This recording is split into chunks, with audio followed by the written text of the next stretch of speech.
Greetings and salutations, this is Imperator Vespasian and his ever-trusty sidekick. Hello. This is a video for one of our final units of Chinese. It's been a long haul doing this Chinese army, hasn't it? Chinese, and then did the Russians, and we did Polish. We've got a lot more Polish to do. Yep. These troops are dare-to-die troops. Quite simply, they were suicide troops who carried a large amount of grenades on them, and they would run up to an enemy unit and blow themselves up, which is always nice to see in a battlefield. So they're grenade heavy. They've got grenades on their backs and their fronts, and I've done 5 of them. They sometimes operated in units of 7. I've just done 5 because I had 5 figures spare, so I decided to do these up. They're very much like the Japanese troops. The guys that down to tank bomb on the end of a stick. Which is not meant to be a suicide weapon, but it sets off too fast. Yeah, the lunge mine. The fuse was I forgot the fuse. Yeah, so they often ended up being a suicide weapon.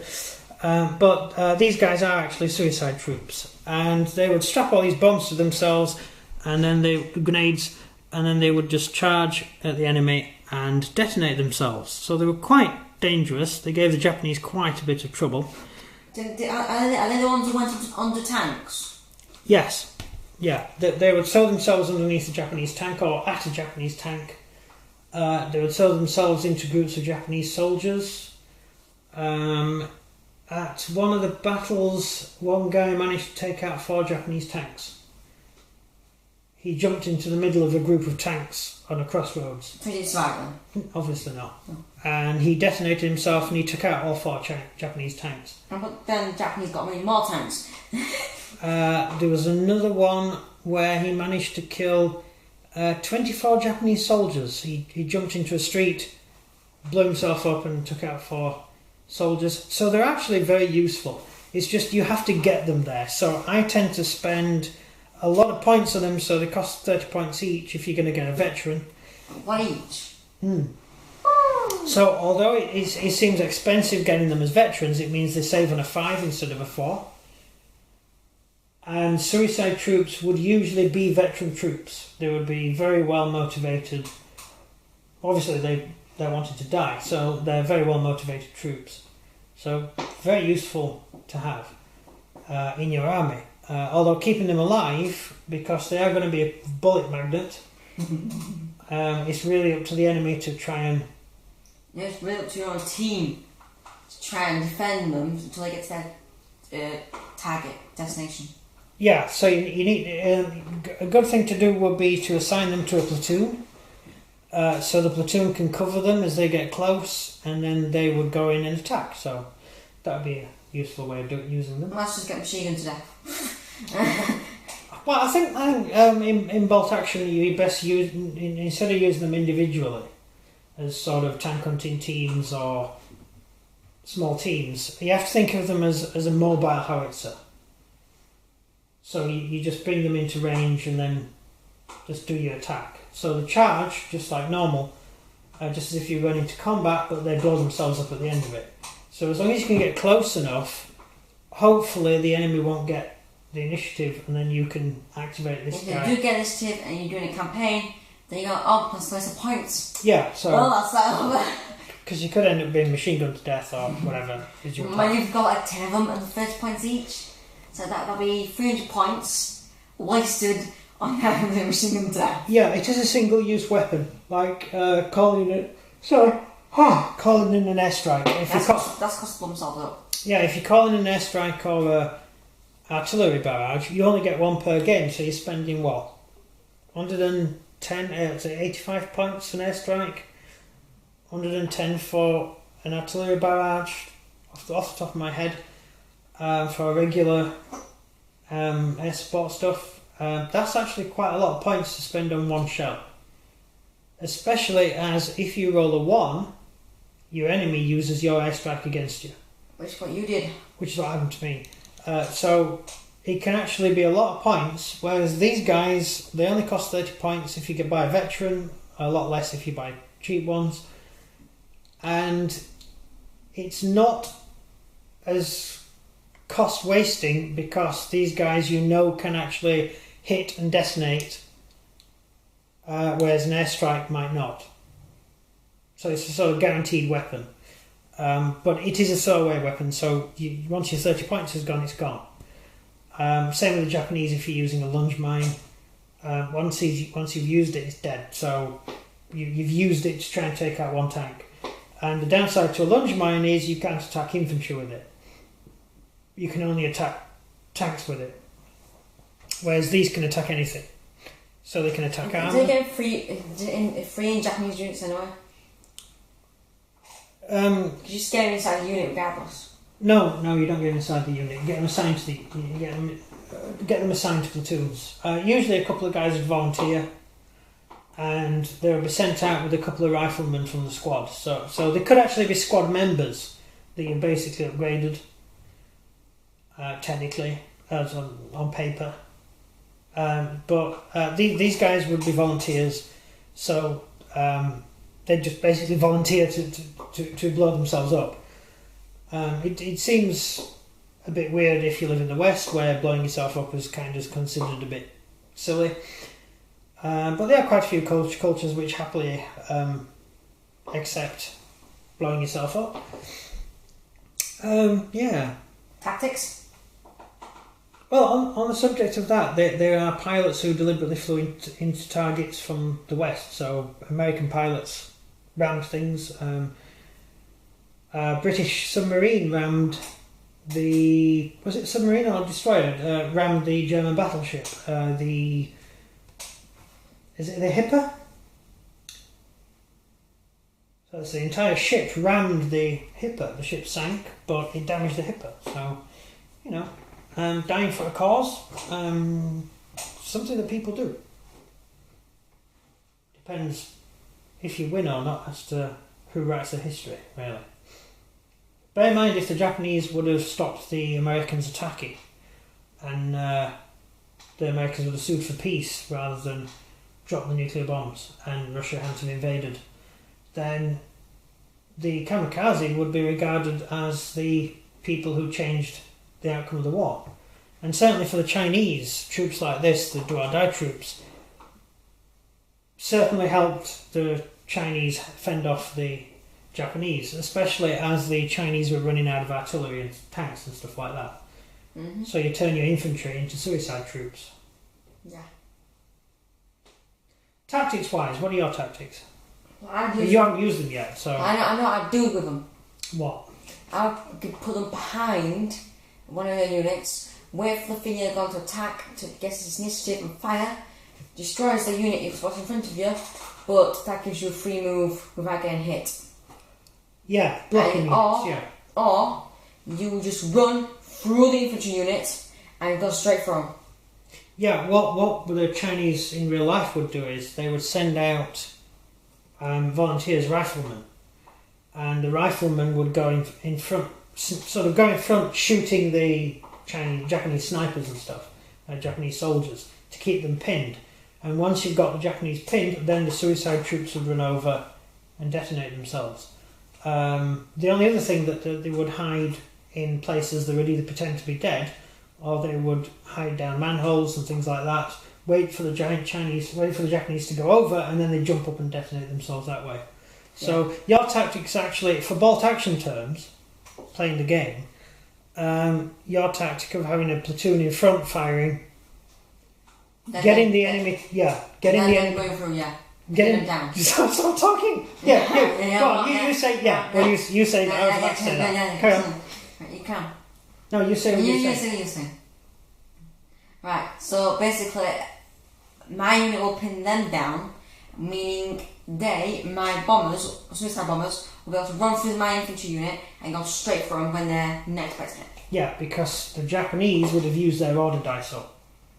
Yes. And therefore wouldn't be able to react to the attack. Yeah. So, trying to get real life to mimic. Trying to get bolt action to mimic real life. That would probably be the kind of tactic you would use.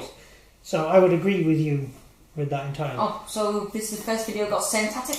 Yeah, I would say it was. You see, if your problem with any assault is your enemy gets to react to the assault if you're more than 6 inches away. So if you've got to run 12 inches to reach the enemy and detonate yourself, that means the enemy can just pick an order dice out of the box and order them to fire. Which kills you. Which if you're sending in 1 or 2 guys costing 60 points, costing 60 points. 2 guys, yeah. So 2 guys would cost you 60 points. An entire squad shooting at 2 guys, even though they're veteran, chances are they're not going to make it. So, yeah, the points would be on your side. So basically, if you have 4 of the suicide bombers, that would be 1 entire unit. Yeah. But they are very effective because they're classed as a heavy howitzer. So they do +4 penetration, 3d6 HE. I'd laugh if you rolled 1, 1, 1, 1, 1. Well, you could. It might be a dud, but what a waste. Well, the way they used to do it to make sure that it would go off is they would have strings. They would have about 8 grenades at the front, 8 grenades at the back. 4 grenades at the front, 4 grenades at the back. But underneath that, they would have a vest with the heads. Have you ever seen? Well, you can see the grenades here. The sink plunger grenade. Is it sink plunger? It's not sink plunger. What do they call it? Oh, look. The German grenade. That's a German stick grenade, isn't it? Yeah, it's a stick grenade. So the head of the stick grenade is where the bomb is.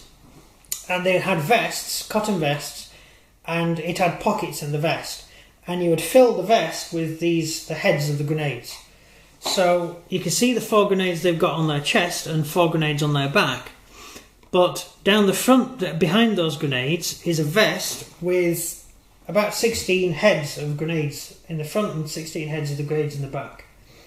So you're talking 30 to 40 grenades detonating at the same time. So you have a huge amount of explosive power. I imagine all suicide bombers going for 1 target. Yeah, so it will cause a massive explosion. And probably affect people in the radius. Oh yeah, because any unit within D6 plus 2 inches will get D3 pins. Whoa. So if you roll 6 plus 2, that's 8. That could be support troops. Yeah. But that's also down to the fact that the morale effect of people committing suicide by detonating themselves actually affects you. So your troops are, hey, is there another guy hiding about to jump on us? So that's where you get your pins from. It's not necessarily the explosion, it's the fear of... The same with kamikazes. At the end of the Second World War, about 2/3 of the American Navy personnel were clinically insane. They had shell shock, they had the 1,000-yard stare. They were mentally ill from the constant... These planes flying into them. The guys actually trying to physically fly an aircraft into your ship seriously affects your mental ability to cope. Sanity. Yeah, it affects your sanity. It really does. So war affects everyone's sanity. But you imagine an entire army an entire air force wanting to crash their planes into your ship. They're willing to die to kill you. That's quite freaky. Disturbing. And the Americans coped with it on the island hopping campaign with the way that the British coped with the Indian Mutiny. The same tactic, which is basically kill everyone. You tell your troops, because the Japanese are willing to commit suicide to attack you, so they will bonsai charge you, they will charge at you with grenades, they will charge at you with bombs, they'll do anything to kill you. They're willing to give up their lives, and in order to defeat that, we had the same in the Indian Mutiny. The troops, there were suicide troops who would just charge the British, or who would fight house to house. They would hide and wait for the British to enter a village, and then they'd just jump out and attack them, and they didn't care if they died or not. And so the British way of dealing with it during the Indian Mutiny, bear in mind the British were horrifically outnumbered. I mean, massively outnumbered. They had about 30,000 troops against, 1.5 million? And we still won. And yeah, we won because we used the tactic but basically we told our troops that we have to kill all of them. That way, the enemy were committing suicide because they were going to die anyway. It took away their ability to cause fear by them willing to give up their lives by saying, we are going to kill every single one of them. So they're killing themselves because they have no choice. And that's how the American Marines in the Pacific operated against the Japanese. Basically, they were able to tell themselves, we're going to kill them all, so that's why they committed suicide. Make you sane. And it worked, because it had the reverse effect on the Japanese. The Japanese would often blow themselves up, kill themselves, rather than try and attack killing themselves, because it had a reverse effect on the psychology of the soldiers. Mate, I think we're going completely off. Not really, because that's exactly what we're dealing with. And it certainly affected the Japanese. The Chinese suicide troops terrified the Japanese. And the Russians. The Russians had the same problem. The Russians were very perturbed by the Chinese doing that. Right, so that's everything, I think. Yeah. We went into detail with the saying and insanity and all that kind of stuff, yeah? Yeah, mentality has a lot to do with it, tactics. And also, if you volunteered to her Dare or Die unit, your family received a double allowance of money. So bear in mind, this is revolutionary China. Saying your family's going to get a load of cash and stuff is always quite nice. And you were basically treated as a living god sort of thing. You were treated extremely well before you went into battle. Just like the kamikazes were relatively well. Yeah, but just think about that. So you're there, you're treated as a god, but you well, know... not as a god. I mean, you're treated really nicely. Yeah, I mean, you got the best food. You know that in the future you're going to kill yourself. Yeah, but every single person in the platoon walks past you, pats you in the back and says, well done, well done. You know, it buoys you up, it makes you go, yeah, I'm doing it for a cause. Until you had that 1 second left where your whole life flashes by before your eyes and you died. Yeah, the bit where you're actually running up to the machine gun post going, what am I doing with my life? Yeah. Why am I doing this? What the hell? Yeah. Not too late. Although, given the religion of a lot of these troops, the nationalist troops, they probably weren't thinking of that particular thing.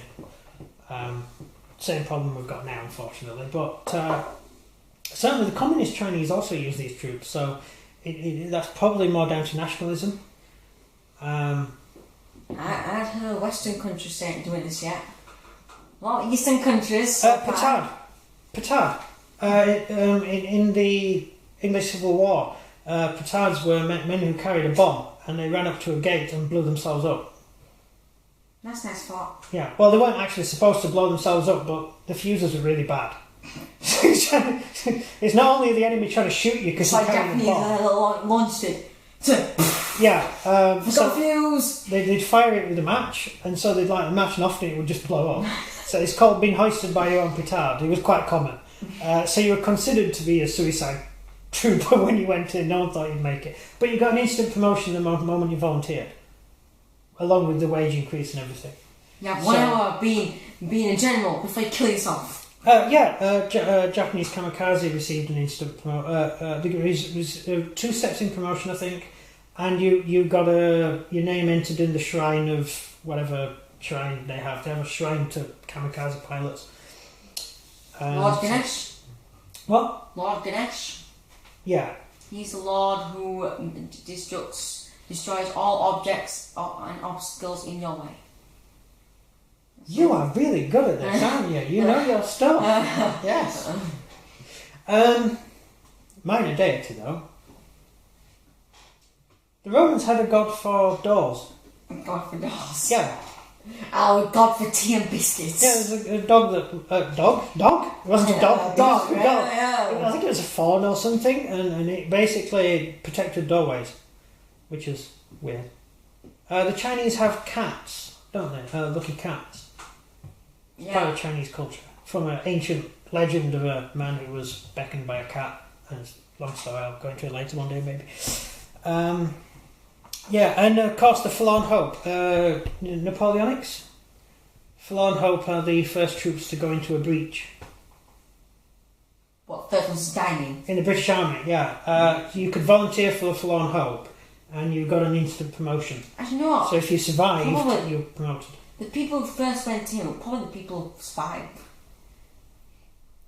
Well, no, I mean, Cutts, Salamander Cutts in the Spanish Succession, he got his first commission. He joined the Austrian army. He was British, but he couldn't get a job in the British army, so he joined the Austrian army, and he wanted to get a promotion, and so he volunteered for the first Forlorn Hope. And he survived. He got shot, but he got up onto the top. He picked the flag up, the Austrian flag up, and held it above the battlements, and he was one of the few men to actually survive the Forlorn Hope, got a promotion. Then he transferred to the British Army and did another Forlorn Hope to get himself a commission in the British Army, and then did another Forlorn Hope after that, and he kept getting promoted every time he did it. As they call him Salamander, because he got shot so many times, they couldn't because he's got, yeah. He's running all the way till Sniper would have picked him off. Yeah, he was just a fire eater. He wasn't afraid of he wasn't worried about his own personal safety. Because if he died, hey, he died, and if he won, he got a promotion. So, you know, it got better. One of our very good generals, a very good officer. So basically, if you die, oh no, my family are going to feel so sorry for me. No, I don't care. Oh, his family were probably proud of him anyway. They weren't that well off, so he was bringing in the cash for them. That's why he had to join Forlorn Hopes, because his family didn't have the money to buy him a commission. You find that in a lot of that's why the British Army has it. Really, it's a way of getting the lower classes to fight better on the battlefield. Yes, I'll let you have one of those commissions that I bought, as long as you try and die in front of the enemy's guns. Yes. Good bit first, yes. Yeah. Sadly for these chaps, they didn't survive, so they didn't get a promotion. If they did, they were very, very weird. But the point I'm trying to make, rather facetiously maybe, is that putting yourself in harm's way is not it is a thing that many armies have done in the past. Soldiers would volunteer for. Imagine fighting the rear guard at Dunkirk. No thanks. The troops who volunteered to fight in the rear guard, and they held the Germans up for days, constantly being attacked by infantry and support guns, and all they had was rifles and machine guns because the artillery had been spiked. Most of those guys didn't make it, but their lives bought the British Army a rescue. So yeah, people do things. People do astonishing things. Oh, there was the Gurkha. There was a Gurkha who was the last survivor of his platoon fighting the Japanese, and he was extremely wounded. He got the Victoria Cross, and he kept throwing Japanese grenades back at them. As the Japanese were throwing grenades into the trench, he was picking them up and throwing them back, and he kept an entire Japanese company at bay on his own, which is just awesome. Because the Japanese fought those lords. Yeah, the Japanese thought they were hundreds. He's just running around shouting. It's a huge battalion. Yeah, shouting, "Number 2 section, we don't need you anymore. We've got enough men here already." And the Japanese are like, "Hey, there's loads of them." So there we go. Actually, just going insane. Yeah. Seeing random people. I think he had like 20 odd wounds. He'd been shot so many times. He was so wounded. Exactly what time he's insane. Yeah, but hey, people do things. So that is the end of the video. We could waffle on for ages, but it would probably be off topic. I'm trying to keep the videos more on topic because we do tend to go off a bit, but this is actually slightly related. So over First to you. time in our whole life. Yeah. 1 year running. Yep. Alright guys, so if you enjoyed this video, please do like and subscribe. And comment down below what your tactic for these guys are. Because I can't really say if mine's better or his better, because we're exactly the same. Yeah, I think more or less.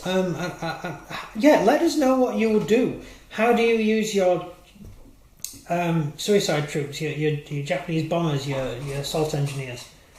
Because they're the sort of troops that you have to be really careful with. They're very expensive. Although the Russians get armour plating. Yeah, Russians just get assault and assault. They get a +1 for their save, don't they? Because they've got Russian assault engineers have armour plating. But they're basically I've never used suicide assault troops. engineer for Russians. No, you haven't. So, anyway, that's it. That's the end of the video. Thank you very much for watching. You do the talky thing at the end. Let's go back from me. Oh, I've already done that, sorry. Yeah. See, that's what happens when you don't pay attention. Well done, Mr. Smart. And that's the card for them. Dare to Die troops. Too bright. You can pause the video there to get that. That's it. That's perfect.